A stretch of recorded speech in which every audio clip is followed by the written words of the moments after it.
Just look at this table. ये जो table है ये 7th चैप्टर का टेबल है साइंस 2 का, इंट्रोडक्शन टू माइक्रोबायोलॉजी। इस चैप्टर में ऑलरेडी बहुत सारे एग्जांपल्स है याद रखने के लिए, जिसकी वजह से इस पूरे चैप्टर के एग्जांपल्स को याद करना ऑलरेडी काफ़ी डिफिकल्ट हो जाता है। तो ऐसे में इसे याद करें कैसे?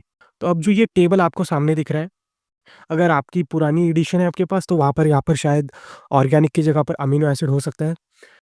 तो वो अमीनो एसिड नहीं, ऑर्गेनिक एसिड है, करेक्ट कर लो उसे। उसके अलावा अगर आपको ये टेबल याद करना है तो उसकी उसे हम कैसे याद करेंगे? उसके लिए आप हम लेकर आए हैं बहुत ही ईज़ी ट्रिक। हाँ, थोड़ी स्टोरीज़ है इसमें, तो आपको ध्यान देकर सुनना पड़ेगा और हम कुछ कोड्स बनाएँगे, जिन कोड्स की मदद पर हम स्टोरी बनाएँगे और कोड्स के लिए हम कुछ नहीं बस इन्हीं नामों का इस्तेमाल करेंगे जो कि आपके सामने दिख रहे हैं। तो अगर आप पहले सोर्सेज़ को पढ़ोगे तो सोर्सेज़ में दिया है sugar and beet molasses ammonia salt. ध्यान से पढ़ना, sugar and beet molasses ammonia salt. अगर आप अगर हम इसके नेमोनिक्स के ऊपर ध्यान दें, शुगर के SU, बीट के BE, मोलासिस को अगर हम MA लिखें और सॉल्ट को ऐसे लिखें, तो हमारे पास एक नया कोड बनता है, सुबे मासा। अगर आपको मासा पता है, मासा इन मराठी मतलब फिश, मासा कहते हैं हम, मासा भी वर्ड इस्तेमाल किया जाता है जैसे मच्छी वगैरह होता है, तो मासा भी कहते हैं, मासा मतलब फिश। तो हमारे पास कोड बन गया सुबे मासा, sugar, beet molasses and ammonia salt. हम अमोनिया सॉल्ट में सॉल्ट के ऊपर ध्यान देंगे। अमोनिया सॉल्ट इतना ही याद रखना पड़ेगा, अमोनिया सॉल्ट है स्टार्टिंग में। उसके नीचे जो है सुमासा।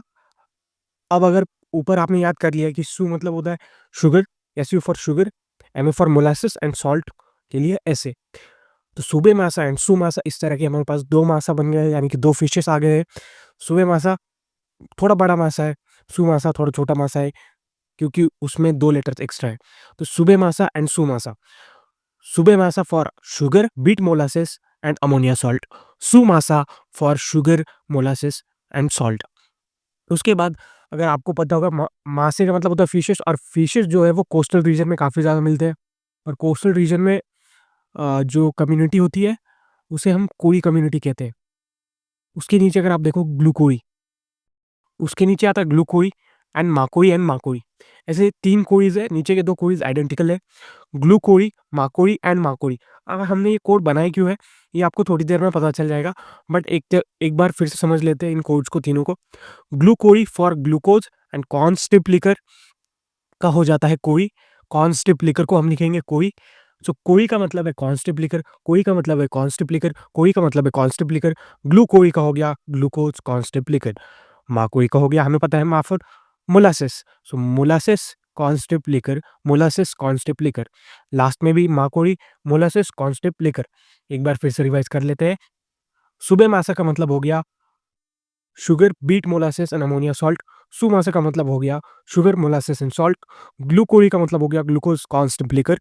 माकोई का मतलब हो गया मोलासेस कॉन्स्टिप लिकर एंड माकोई का मतलब हो गया फिर से मोलासेस कॉन्स्टिप लिकर। सो इस तरह 2 मासे हमारे पास है और 3 कोई कम्युनिटीज़। तो 2 चीज़ें हमने देखी, मासा एंड कोई। सुबह मासा यानी 2 फिशेस, सुबह मासा एंड सुमासा 2 फिशेस, 3 कोई कम्युनिटीज़, यानी कि जो लास्ट के 2 कोई कम्युनिटी वो आइडेंटिकली रहेगी। ग्लू कोई, माकोई एंड माकोई। अब मासा और कोई का काफ़ी कनेक्शन है। मासा means fishes and the people whose occupation primarily is fishing are known as Koi people in the coastal region living in the Maharashtra. So that's why we'll call it Sube Masa, Sumasa, Glue Koi, Makoi and Makoi. As visible in the picture, पीछे जो काम चल रहा है वो BRICS बनाने का काम चल रहा है, यानी कि ईंट बनाने का काम चल रहा है। सो इनका काम है ईंट मैन्युफैक्चरिंग का। ये भी हमारे स्टोरी में काफ़ी अहम हिस्सा निभाएगा। सो प्लीज़ रिमेंबर, हाथ में ईंट भी है, आगे भी आपको ईंट दिखाई देती रहेगी। For example in this picture you can see a man in the right side, I mean screen frame के राइट साइड में, आपके लेफ्ट साइड में जो गेटअप है वो एक कोई गेटअप है। जो सर पर आपने कैप देखी है ये भी कोई टाइप की कैप होती है। Even in annual gatherings students usually wear this kind of getup, जहाँ पर कल्चरल फेस्टिवल्स या फिर डांस प्रोग्राम्स में जब कोई गीत लिया जाता है डांस के लिए, तो इस तरह की गेटअप आपको देखने को मिलते हैं, जो कि रेड कलर के ड्रेस में इस इंसान ने पहने। And this image has to do a lot with our example हम इस इमेज से भी याद रखेंगे वाला कुछ। Let's continue. Before going ahead फिर से एक बार मैं रिवाइज करवा देता हूँ। वी हैव 2 मासास, सुबे मासा, सुमासा एंड 3 कोरीज दैट इज़ ग्लू कोरी, मा कोरी एंड मा कोरी। अब यहाँ पर आपको 2 ओल्ड मेन दिखाई दे रहे हैं। ये जो साइड में खड़ा है हाथ में ब्रिक लेके, ये जो व्यक्ति खड़े हैं, ये भी एक ओल्ड मैन है। मूंछें कलर करवा ली ऐसा समझ लीजिए। Both are babas. हम कहते हैं ना ओल्ड पीपल को हम कहते हैं, कोई बाबा कहते हैं, some people also call their father as baba, but बाबा जी वगैरह हम कहते हैं बूढ़े लोगों को। तो दीज़ आर 2 बाबाज़। The person in the red shirt is brave baba and the person in the white shirt, क्योंकि ब्लैंक शीट है, देखो हाथ में ब्लैंक शीट को हम मराठी में कहते हैं कोरा, कोरा। So we will call this person who is in the white shirt as कोरे बाबा, और जो कि रेड शर्ट में उन्हें हम कहेंगे ब्रेव बाबा। तो 2 बाबाज़ हैं, ब्रेव बाबा एंड कोरे बाबा। तो कहानी के आगे का हिस्सा है, ये जो दोनों बाबा हैं उनके पास एक डायलॉग है। ये डायलॉग कुछ इस तरह का है, ब्रेव बाबा एंड कोरे बाबा सेज, "नहीं नहीं ईटा दिले बर का, नहीं नहीं ईटा दिले बर का।" So if you know little bit Marathi तो आपके लिए काफ़ी ईज़ी हो जाएगा। ब्रेव बाबा, कोरे बाबा, नहीं नहीं, नहीं नहीं का मतलब नहीं नहीं। सो बिल्कुल उस तरीके से ब्रेव बाबा एंड कोरे बाबा सेइंग नहीं नहीं ईटा दिले बर का। उनका बिज़नेस है ईंट मैन्युफैक्चर करने का, तो वो कह रहे हैं नहीं नहीं ईटा दिले बर का, मतलब दे दिए, ठीक है? दे दिए, दिल्या बर का मीन्स दे दिए, दिल्या बर का मराठीमध्ये आपण काय म्हणणार, दिल्या बर का. सो दिल्या बर का. आई होप कि आपको मराठी आती है, क्योंकि आप महाराष्ट्र स्टेट बोर्ड के लिए पढ़ रहे हो तो थोड़ी बहुत तो मराठी आती होगी। सो आपको ये यहाँ पर यूज़फुल होगा। ब्रेव बाबा कोरे बाबा नहीं नहीं ईटा दिल्या बर का। What are they saying? Brave baba and कोरे बाबा क्या कह रहे हैं? ब्रेव बाबा एंड कोरे बाबा कह रहे हैं नहीं नहीं ईटा दिल्या बर का। Next part of our story is this आजी। ग्रैंडमदर को हम मराठी में कहते हैं, मराठी या हिंदी में कहते हैं आजी। आई थिंक हिंदी में नहीं कहते, शायद मराठी में कहते हैं आजी। सो दिस इज आजी फॉर अजीनोमोटो। आजी फॉर अजीनोमोटो, आजी फॉर अजीनोमोटो। यूज केसेस में हमारा जो फर्स्ट यूज केस है, जो कि सुबह मासा से यूज करके हम क्या बनाते, अजीनोमोटो। एंड व्हाट इज आजी होल्डिंग? आजी इज होल्डिंग सुबह मासा। आजी ने क्या पकड़ा हुआ हाथ में? सुबह मासा। Which fish is it? It is सुबह मासा।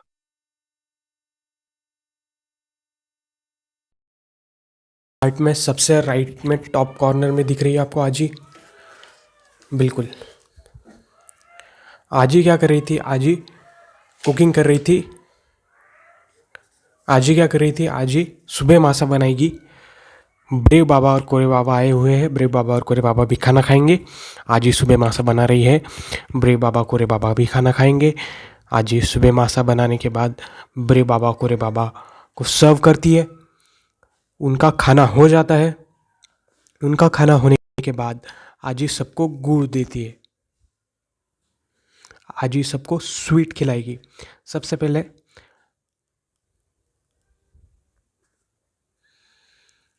खाना खत्म होने के बाद सबसे पहले जो पहला स्वीट ऑफर किया जाता है वो है जैगरी। जैगरी मतलब गुड़, और मराठी में गुड़ को क्या कहते हैं? गुड़, ळ बाळाचा ळ। सो दैट इज गुड़। लेकिन ब्रेव बाबा और कोरे बाबा गुड़ यानी कि जैगरी यानी कि स्वीट खाने से मना कर देते हैं। नेक्स्ट ऑफर, स्वीट को रिजेक्ट करने के बाद नेक्स्ट ऑफर है चॉकलेट, टॉफ़ीज़ एंड ड्रिंक्स। क्योंकि जैगरी खाने से तो मना कर दिया, यानी कि गुड़ खाने से मना कर दिया, स्वीट खाने से मना कर दिया, तो drinks, toffees and chocolates. Drinks में ऑफ़र किया गया है लेमन जूस। लेमन जूस में कौन सा एसिड होता है? लेमन जूस में एसिड होता है साइट्रिक एसिड। लेमन जूस में जो सोरनेस होती है वो किस एसिड की वजह से होती है? साइट्रिक एसिड की वजह से। So therefore chocolate, toffees and drinks यानी कि साइट्रिक एसिड ऑफ़र किया जाता है। ओके, अगेन आजी ने ब्रेव बाबा कोरे बाबा को सुबह मासा बना के खिलाया। उसके बाद खाना ख़त्म होने के बाद क्या ऑफ़र किया? गुड़। एंड उसके बाद क्या ऑफ़र किया? Drinks, toffees and chocolate. Drinks में लेमन जूस में साइट्रिक एसिड होता है। उसके बाद ब्रेव बाबा कोरे बाबा अगेन फिर से ड्रिंक, टॉफ़ीज़ और चॉकलेट को भी मना कर देते हैं, यानी कि साइट्रिक एसिड कंज्यूम करने से भी मना कर देते हैं। तो आज ये पूछती कि अरे आप क्या खाओगे? तो ब्रेव बाबा एंड कोरे बाबा सेज कि हम तो सप्लीमेंट्स लेंगे, क्योंकि दोनों ही बूढ़े हो चुके हैं, हाथ पैरों में दर्द रहता है, कैल्शियम की कमी है, आयरन की कमी है, तो सप्लीमेंट्स लेंगे। किस चीज़ के? कैल्शियम्स एंड आयरन के। और यहाँ पर कौन सा एसिड आएगा उसके लिए आप देखना है सोर्स कौन सा है। सोर्स है ग्लूकोरी। सो ग्लूकोज से बनता है ग्लूकोनिक एसिड, ग्लूकोज से बनता है ग्लूकोनिक एसिड। दोनों ही सिमिलर साउंड करते हैं, glucose and gluconic, glucose and gluconic. उसके बाद ठीक है, अब आता है नेक्स्ट माइक्रोब, दैट इज़ ईटा। ये जो माइक्रोब्स की सीरीज़ है ये हमने कंप्लीट कर ली है। कैसे? ब्रेव बाबा एंड कोरे बाबा सेज नहीं नहीं ईटा दिलाबर का। So this was their dialogue. So that's why microbes आपने लिख लिए हैं।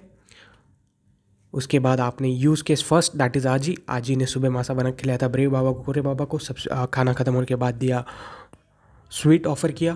दैट इज़ कौन सा स्वीट ऑफ़र किया? जैगरी, यानी कि मराठी में क्या कहते हैं जैगरी को? गुड़। उसके बाद ड्रिंक्स, टॉफ़ीज़ एंड चॉकलेट्स भी ऑफ़र किए, यानी कि लेमन जूस ऑफ़र किया जिसमें होता है साइट्रिक एसिड, वो भी मना कर दिया। Then what they wanted supplements for what? Iron and calcium. Weakness की वजह से, आयरन और कैल्शियम की कमी की वजह से कौन से सप्लीमेंट्स लेंगे? आयरन और कैल्शियम्स के सप्लीमेंट्स लेंगे। और यहाँ पर एसिड कौन सा बना? ग्लूकोज से बना, ग्लूकोनिक एसिड। उसके बाद ईटा। व्हाट वाज ईटा? ईटा जो हमने डायलॉग बनाया था उसमें तो ईट का मतलब था कि ब्रेक। यहाँ पर एक्चुअली माइक्रोब कौन सा है? एस्परगिलिस इटाकोनियस। एस्परगिलिस इटाकोनियस। ब्रेव बाबा सेड नहीं ईटा, ईटा फॉर एस्परगिलिस इटाकोनियस। सो एसिड का नाम भी इटाकोनियस से ही रिलेटेड है, itaconic acid. Itaconic acid, itaconic acid. Which acid? Itaconic acid, itaconic acid. इटाकोनियस से बनेगा इटाकोनिक एसिड। और इसका यूज़ केस क्या होगा, इसे कैसे याद रखेंगे? So as we know brave baba and कोरे बाबा क्या काम करते हैं? टू मैन्युफैक्चर ब्रिक्स, यानी कि ईंट बनाने का काम करते हैं। तो अब ये ईंट जब भी ये डील करते हैं तो इनकी एक परंपरा होती है। ये ईंट को कभी भी क्या करते हैं? एक पेपर के अंदर रैप करते हैं, एक च्युइंगम चबाकर उस च्युइंगम से उस पेपर को पैक कर देते हैं, और फिर ऊपर से लाल कपड़े से बांधकर प्लास्टिक की थैली में रखते हैं। और ऐसी एक जो ईंट होगी वो आपको दे देंगे। अगर आप ब्रेव बाबा और कोरे बाबा से डील करते हैं तो हाउ विल दे डू? उनकी जो पहली ईंट होगी, डील की पहली ईंट, वो लेंगे, वो पेपर में रैप अप करेंगे, गम से चिपकाएंगे, फिर कपड़े से बांधेंगे और फिर प्लास्टिक के अंदर डाल के आपको देंगे। ओके, इसके लिए आप क्या कर सकते हो? सिंपली कोई भी चीज़ एक अपने पास उठा लो, जैसे आपका फ़ोन ही क्यों ना हो, and assume it is eat, और एक बार प्रैक्टिकली करके देखो। एक पेपर में रैप अप करो and try to act like you are chewing gum, और फिर उस गम से आपने चिपका दिया, फिर उसे आपने लाल कपड़े से बांध दिया और फिर प्लास्टिक में रख दिया। कोई सेंस नहीं है इस बात का, बट याद हो जाएगा ऐसे प्रैक्टिकली करने से। सो ईट को आपने पेपर में रैप अप किया, गम से चिपकाया, कपड़े से बांधा और प्लास्टिक में डाला। सो पेपर में रैप अप किया तो पेपर इंडस्ट्री, गम से चिपका दिया तो गम इंडस्ट्री, उसके बाद कपड़े में डाला तो textile industry, and finally plastic में डाला तो प्लास्टिक प्रोडक्शन के लिए भी इटाकोनियस, एस्परजिलस इटाकोनियस का इस्तेमाल होगा, जिससे कौन सा एसिड बनेगा? इटाकोनिक एसिड बनेगा। और यूज़ केस, ईट को कैसे रखा? पेपर, गम, वेरी गुड, और फिर कपड़ा यानी कि टेक्सटाइल, वेरी गुड, और फिर प्लास्टिक में डाला, शाबाश, यानी कि प्लास्टिक इंडस्ट्री के भी प्रोडक्शन में इसका इस्तेमाल होगा। उसके बाद फाइनली अगेन माकोरी, बट इस टाइम माइक्रोब अलग है। माइक्रोब है डेलब्रुकी, माइक्रोब है डेलब्रुकी, डिलेबर्का से डेलब्रुकी, सिमिलर साउंड करता है। और डेलब्रुकी हमने चैप्टर की स्टार्टिंग में ही पढ़ा है। ताकि लैक्टिक एसिड बन सके, तो यहाँ पर भी डेल ब्रूकी से कौन सा एसिड बनेगा, लैक्टिक एसिड बनेगा, जिसका यूज़ केस फाइनली जो यूज़ केस है वो होगा as a source of vitamin and nitrogens,